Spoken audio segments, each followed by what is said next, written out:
Olá, confira agora as principais notícias da Assembleia Legislativa desta terça-feira. Projeto de lei prevê o pagamento de indenizações a pelo menos 300 filhos separados de pais por conta da hanseníase no Amazonas. A proposta foi da deputada Alessandra Campelo, que sugeriu ainda que os recursos sejam frutos das leis orçamentárias, como a LOA e a LDO. O Brasil hoje ocupa o primeiro lugar no ranking mundial em incidência de hanseníase, de acordo com o movimento de reintegração das pessoas atingidas pela hanseníase Mohan Brasil. No Amazonas, os altos índices da doença estão nos municípios das Calhas do Purus e Madeira.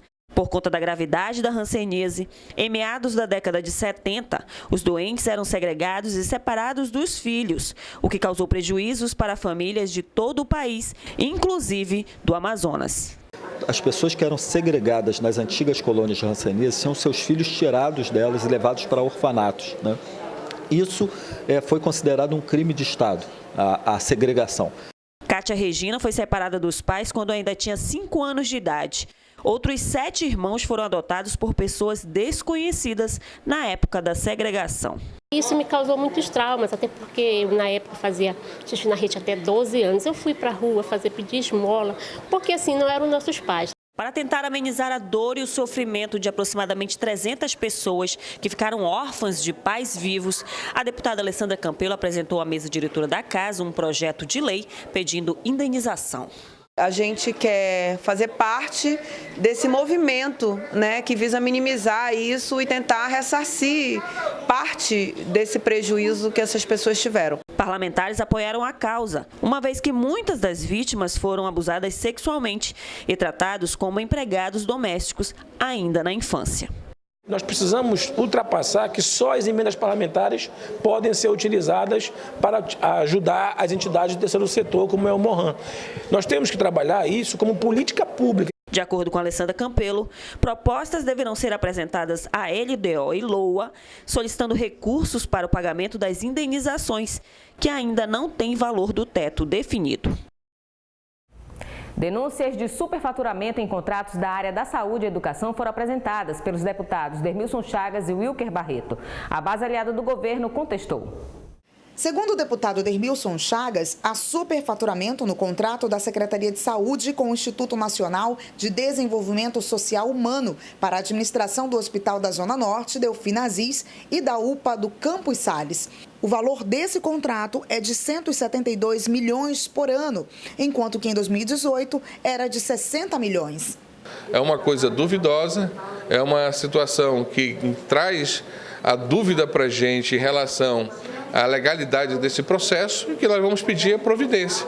Por que essa discrepância? Qual seria o serviço prestado? Qual é o projeto básico dessa empresa? O que ela vai acrescentar a mais? Vai ter mais cirurgia, mais atendimento? O que eles vão oferecer? Que eu sei, muita reclamação no Delfina por falta de estruturas adequadas, de insumos para a população que é assistida naquela localidade. Então, muita gente reclamando sobre a falta de insumos e medicamentos. Não tinha álcool.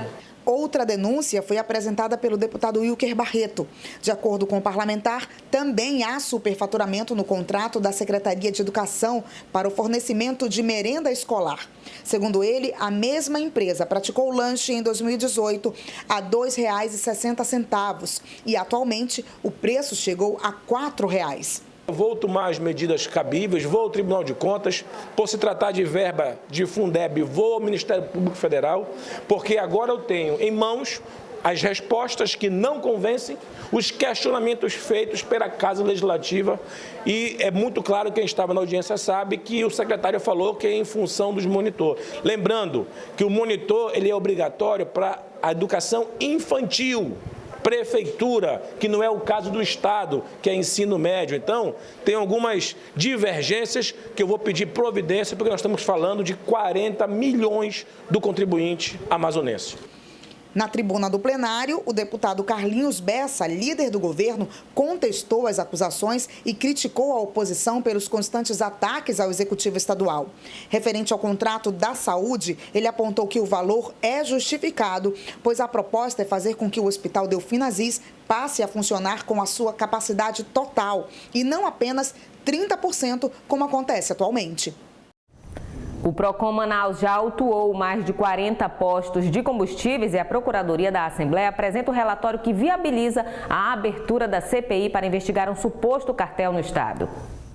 O Procon Manaus continua com a série de fiscalizações aos postos de combustíveis da cidade por conta do aumento na Petrobras, nas refinarias e o preço final que é repassado aos consumidores.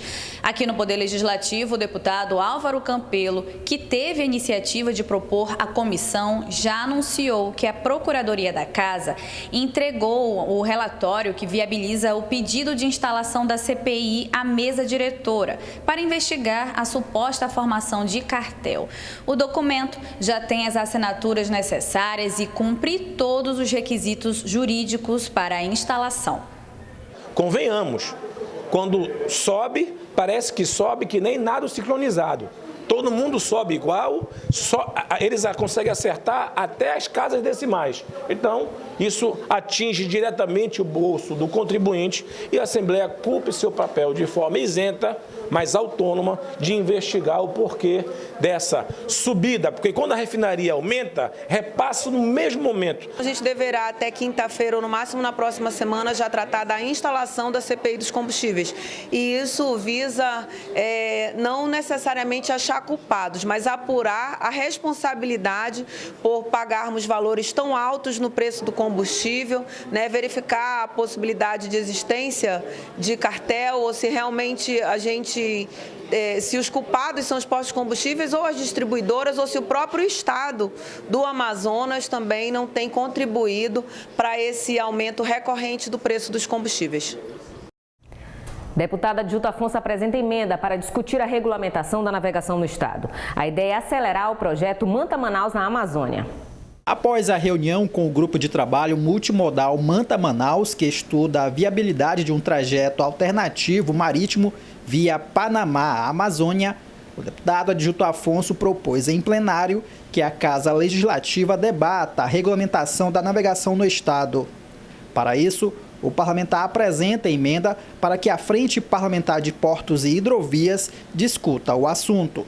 Nós sabemos que é urgente, necessário uma regulamentação da navegação. Nós nunca conseguimos entender por que o Executivo nunca se propôs a regulamentar a navegação. Fomos cobrados pela ANTAC, que é a Agência Nacional de Transporte Aquaviário, e a gente vai empurrando isso com a barriga. No governo anterior, chegou a fazer um esboço de um projeto de lei, mas não foi dado andamento nisso aí. Um projeto de lei do Executivo Estadual já trata do tema. Mas antes que chegue à Assembleia, o parlamentar quer discutir com o Sindicato dos Armadores, Capitania dos Portos e DENIT a regulamentação das vias marítimas. Eu espero que essa mensagem, quando chegar aqui a esta casa, a gente já possa ter com essa frente organizada, com seus membros escolhidos, e a gente possa se debruçar nesse projeto e urgentemente aprovar.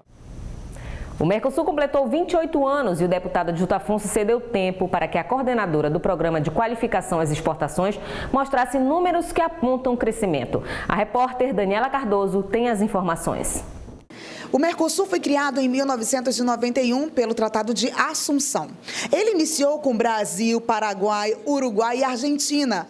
Hoje, entre os associados, os países observadores são quase 20 países participando. Eu converso agora com o deputado Adjuta Afonso, presidente da Comissão do Mercosul. Deputado, nesse contexto, a participação do Amazonas, como é que o senhor avalia as oportunidades de negócios e a participação do Amazonas nesses 28 anos de Mercosul? Na realidade, eu entendo que o Amazonas participa muito pouco, poderia participar muito mais. Hoje estamos aqui recebendo a Olinda, que tem esse trabalho aqui conosco, aqui de desenvolver, de mostrar para nós aqui em que nós podemos avançar. E certamente a gente viu que precisa se avançar muito, né? Eu dizia o ano passado, na crise, que o que nós produzimos aqui, nós não vendemos nem para os nossos países irmãos aqui que fazem parte do Mercosul. Então, eu acho que eu, como presidente da comissão, vou procurar desenvolver um trabalho, seja conversando com os países, seja os tratados, como disse a Olinda, que a gente precisa rever, desamarrar aquilo que é, porque nós precisamos vender os nossos produtos, não só o que se produz na Zona Franca, mas produtos nosso agroextrativista. Ela certamente comentou também na sua explanação. Eu acho que é possível a gente explorar e tenho certeza que tem um campo muito bom para geração de emprego e geração de renda se nós explorarmos o Mercosul aqui no estado do Amazonas. Muito obrigada, deputado. Como o deputado falava, é um dia aí de uma data comemorativa, mas é um dia também de enxergar novas possibilidades. A gente conversa agora com Olinda Marinho, que é coordenadora do programa de qualificação às exportações. O que a gente pode fazer daqui para frente para qualificar ainda mais e aproveitar essas oportunidades de negócios no Mercosul? A primeira coisa que a gente tem que fazer é conhecer o mercado. Sem conhecer, a gente não sabe aproveitar as oportunidades. Então, o que o PX faz? Ele qualifica as empresas, identifica essas empresas que têm potencial, que têm vocação para exportar, que não adianta a gente queimar filme, né? Nem dar tiro na água. Então, a gente direciona para essas empresas que têm potencial para exportar, que querem, têm a tendência, que têm capacidade produtiva. Então, atualmente, nós capacitamos, aqui no Amazonas, nós trouxemos esse programa para cá, em função de um trabalho de mestrado que eu fiz, de 10 anos de pesquisa aqui, e nós trouxemos o PX, que é o Programa de Qualificação às Exportações, que já qualificou 676 empresas. Tá? Dessas, 150 estão cadastradas no programa, que é da PEX Brasil, que é a Agência de Promoção às Exportações e Investimentos. Dessas, 20 já estão exportando para 8 países, participamos de feiras nacionais e internacionais, e 16 estão sendo capacitadas.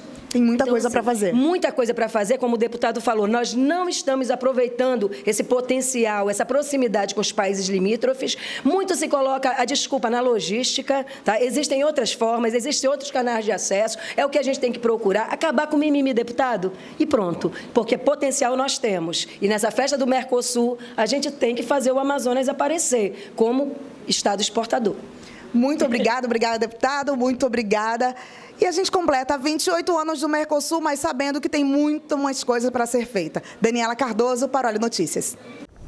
Deputado Fausto Júnior defende a criação de um grupo especializado de segurança pública para combater a violência no transporte coletivo da capital. Na tribuna da Casa, o deputado pelo PV, Fausto Júnior, cobrou do Poder Público uma ação emergencial para combater os sucessivos assaltos ocorridos dentro do transporte coletivo da capital. Para o parlamentar, é necessário criar um grupo especializado na segurança pública de combate à violência neste setor. É inaceitável que as pessoas saiam das suas casas com a incerteza de que será se hoje eu vou ser assaltado, será se vai ser amanhã. Essa insegurança é inadmissível para que assola mais de 800 mil pessoas que dependem do transporte público todos os dias. A deputada doutora Maiara apresentou resultados do Programa de Ações Integradas de Segurança Pública no município de Coari, lançado no início deste mês. Rafael Marques tem as informações.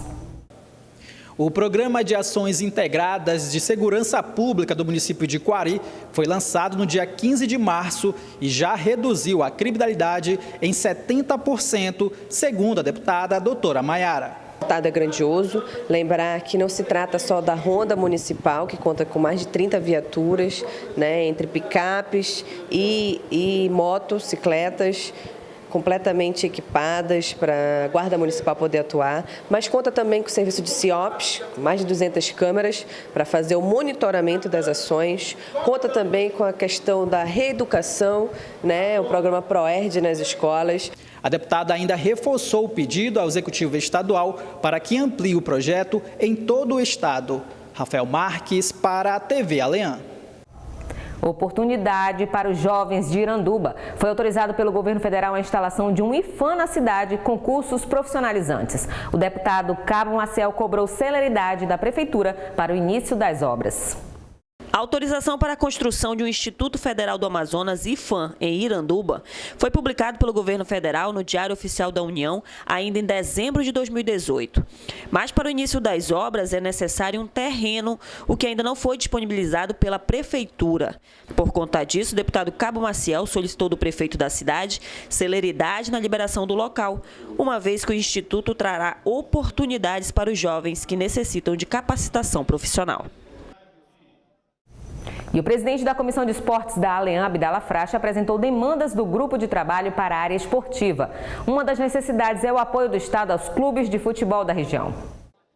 Em plenário, o deputado Abdala Frache, presidente da Comissão de Esportes, disse que esteve no Campeonato Amazonense de Futebol do Amazonas no último fim de semana e assistiu a uma partida de um clube de base. Na ocasião, o parlamentar verificou a necessidade de o Estado apoiar os clubes regionais para alavancar o esporte no Amazonas. Esse esporte no Amazonas, de certa forma, está estagnado aí nos últimos 20 anos e a gente percebe que uma das saídas para isso é exatamente o investimento nas categorias de base, onde a gente pode criar futuros campeões, gerações que podem realmente trazer de novo a população, os torcedores do nosso estado para os estádios, como acontecia aqui na década de 80, 70. O parlamentar colocou a Comissão de Esporte da Casa à disposição das agremiações esportivas para discutir as necessidades dos clubes. E o Aleam Notícias fica por aqui. Até amanhã com os principais fatos do Parlamento Estadual.